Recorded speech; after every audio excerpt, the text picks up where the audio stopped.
Hello my friends and welcome. Let's start this update from Pokrovsk direction Myrnograd. You can see that with the latest update it is fully encircled, but there's some of the good news. There is no more presence of Ukrainian army in Novopavlivka, Suhy Yar and Lysivka, so Ukraine was capable to withdraw the forces from the southern region to Myrnograd itself. But as we see, the situation in this town is not okay for Ukrainian armed forces. Let's go to the update. It was yesterday and it is today. You can see that the gray area is all around. And the same update we have from other analytics, so this is a very tricky spot. There was the bottleneck. It is still out there, but it's very risky for Ukrainian army to move out. It's not possible without losses any longer. Moreover, the group of the Russian army was spotted in Rivne village. Let's check it out. Yeah, they say that Rivne is under their control. It's been confirmed. I also saw the drone image of the Russian assault operation. Sorry guys, I cannot show you on this channel those infantry attack images. Well, Russians, unfortunately, they caused some of the losses for Ukraine and they imprisoned the Ukrainian soldiers in Rivne. Just 4 of the soldiers. But from the video it is understandable that our guys were caught off guard. They didn't expect this Russian attack. Yes, this is the map with the vectors, so you can see that Russians took this territory in the south. Myrnograd is encircled with this move of the Russian army. And as Russians definitely established their control over Rivne, for Ukraine it's gonna be even more difficult to leave Myrnograd. And also it seems like Russians used the record number of the drones and also some of the big drones capable to demolish houses. So yeah, Ukraine was not that successful even before Ukraine put the flag here somewhere in the central part of Pokrovsk, but Russia moved further. There was actually an attempt of Ukrainian army to counterattack in Krasny Liman and also in Pokrovsk itself, as we saw before with that flag, but the limited forces are not compatible or compatible with Russia. Russia deployed thousands and thousands of the troops and finally they got Rivne under control. This Ukrainian attack was not successful, this just partially successful, but Russians moved and their idea is to advance from Krasny Liman and from Rivne simultaneously, cutting completely this gap, and still there is some occasional presence of the Russian army. That's why it's the gray area. And yes, it's now officially Ukrainian military command confirmed the withdrawal of the forces from the southern region of the pocket to Myrnograd itself. I hope that somehow they will be also capable to withdraw our forces from Myrnograd itself to this area, because this is actually kind of the well-defended area after Pokrovsk. I already reviewed once those defense lines and satellite images and all of those trenches, so for Russia it will be really hard to break through after Pokrovsk, I am sure about it.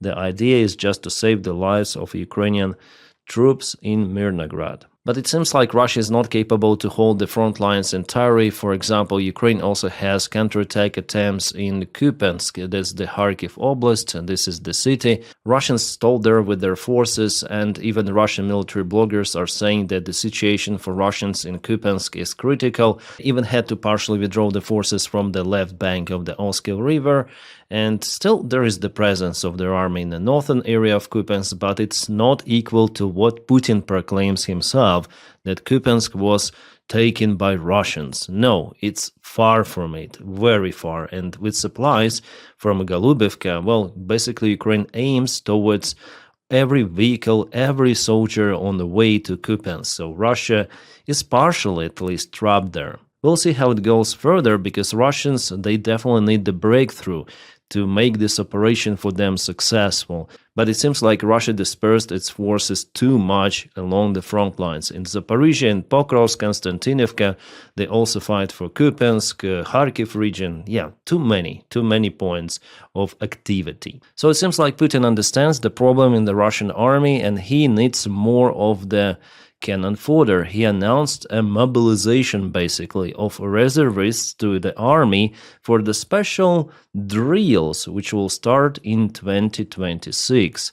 Yeah, военные сборы means regular military drills, but it's the first time they want to conscript Russian reservists. How many, they do not specify, but those could be even millions of soldiers, because reservists, let's calculate, Russia conscripts around 300,000 soldiers per year for compulsory conscription. They're not taking part usually in Ukrainian war, but they become reservists. So for multiple of the years, there could be also multiple of the reservists who even served in Soviet army. They also counted as Russian reservists. So you see what's happening. They're not talking any longer about protection of the Russian refineries, Russian power plants, whatsoever.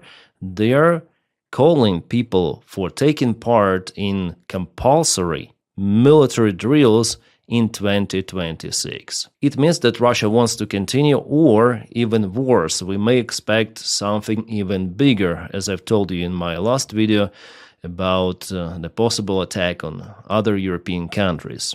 Also, the deep state military map gives us this update from Syrsk. Half of the town is being captured by Russia already. Let's zoom out and check out the update. So, yeah, substantial movement. Russia definitely captured it, unfortunately. We also have the confirmation about it from Mayakovsk, and Russians even went to the local train station, but they were hit there. I guess it's that's the school building.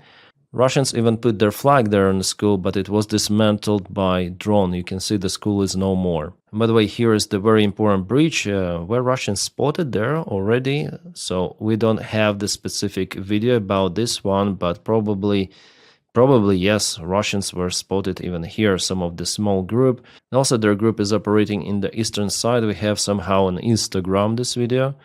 And Russians were spotted there by Ukrainian drones. Yeah. While still in Syrsk, Ukrainian drone operators are very active. Russian infantry is running around from Ukrainian drones. They're hiding in those ruined buildings under the bridges over here, but it doesn't help in many of the cases. Ukraine tries to defend Syrsk as hard as possible, mostly with the help of the drones. But half of the settlement, as you saw, was infiltrated by Russians already.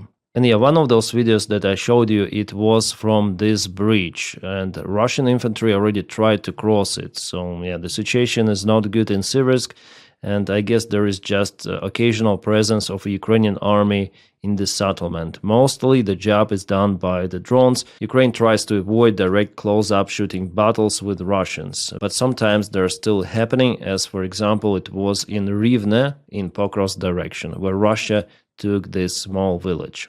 We also have the update from Vovchansk. There Russia also advanced a little further. Ukraine is using aviation gliding bombs to stop the Russian offensive, but you can see that Russian aviation is also working. So it's just a matter of time, then Russia occupies Vovchansk fully. They already crossed this river here and they move further. Just few of the streets are under Ukrainian control. This part of the front line actually was standstill for very long time, for 1.5 years at least. It was the status quo, but now Russia started to use more forces. I think that they aim mainly to cut this part of the front line, so occupy Kupiansk, advance to the north-western side, and from Vovchansk to the south to create this sort of the pocket for Ukrainian army, and only after that they might start crossing the border from the new areas and also from this place to in attempt to get Kharkiv under control. But I don't think they will be successful, as the last time it was in 2022. They didn't even go to the city despite it's been very close to the border. There was the huge local resistance. Yeah, sadly, for the last day, Ukraine lost a few of the vehicles. We have it in reports, unfortunately.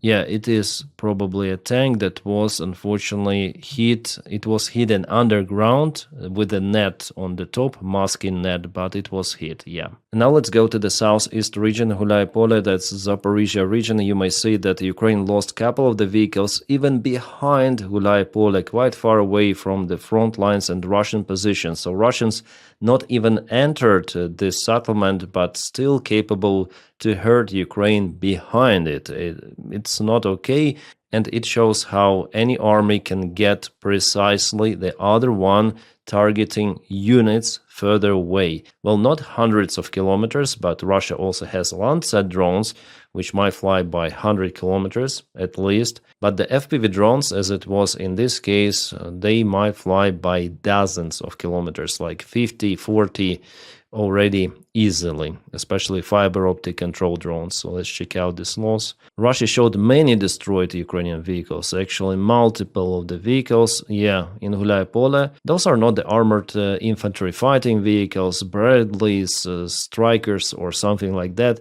Those are supply pickup trucks. That's it. So, as you might see, Ukraine is losing supplies on the way, and there is no net corridor towards Gulay-Pole, unfortunately, in this location, which might at least secure some of the supplies. And yet, it looks like Kozak MRAP, Ukrainian-made vehicle that was hit as well, not just pickup trucks, but also MRAPs, as you might see. And here to the south also could be something on Telegram. Well, here it's M1117 vehicle, as you can see. Yeah, one drone is flying there. It hit the vehicle. First, Ukrainian soldier jumped off, and then the second drone hit it once again. In this case, it was the armored vehicle after all. Well, it looks like Ukrainian soldier made it out at the proper time. Yeah, it's not a good news because with the lack of supplies, Ukraine cannot defend Gulay-Pole for extensive period of time. Russia, unfortunately, here uses its advantage. They send the most capable forces, also Rubicon drone unit. They operate all across this town, and their goal is to break from Gulay-Pole and cross this defense line. And in this case, they'll have the freeway to Zaporizhia. And here it's the final defense line just before the city, somewhere in Kamiene, Hasivna, near the airfield. I used to fly there multiple of the times, but yeah. Nowadays, armies are using the ground drones. For example, this is the Russian ground drone. It was transforming some of the mines for mining the territory. It was spotted not far away from Pokrovsk, and it was hit by Ukrainian drone. The detonation was tremendous. All of the mines kaboomed instantly, and the Russians will not receive their mines any longer. Ukraine is also using lots of the ground drones, and there at least Ukraine has the advantage over the Russian army in using the ground drones. As for the rest of the front lines, it's mostly the same. Russians didn't make any sort of the convoy attack attempts as they did before, like I reviewed in my most recent video. You may check it out on my channel. Yes, guys. My friends, there are many more news relative to Ukraine, politics, updates, events, but I want to speak about it next morning in a few hours because I have a headache. I need to sleep. I'm sorry. I just cannot film long video today. Frontline update. Gonna edit this video right away and upload. I'm sorry for making it this way. Just a frontline for this time. In a few hours, I'm gonna wake up and film one more video. And guys, thank you so much again for your kind support. Patreon link is in the video description below. If you have this opportunity, also you may support me on membership. Thank you for making my job possible on this channel. By the way, I have another channel. Did I tell you? I think I told you. It's called Captain Dennis. It's my picture there. That's the name of the channel. And today I filmed the video about religion. Probably I'll have some of the hate about it, but if you want to know more about my life, about my views, about some political updates, about some really trash content, you may subscribe for that as well. And please also don't forget to press your like to this video and subscribe for the channel because that is how you propel this video in YouTube algorithms. Thank you guys so much. I wish you all a peaceful sky wherever you are and have a great time.